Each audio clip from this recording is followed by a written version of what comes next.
engine, and transmission shuttle memory.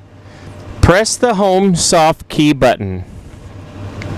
Press the Tractor menu button, top right-hand screen. Push the fourth button down, engine and transmission. The fifth button down is the memo forward speed. The sixth button down is the reversed memo speed. Push the box below the memo forward and use the rotary dial to select the speed.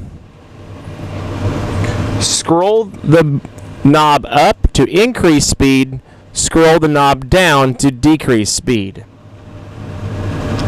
When the speed is selected, tap to save. Select the box below the memo reverse. Scroll up to increase speed, scroll down to decrease speed. Tap the rotary dial to save.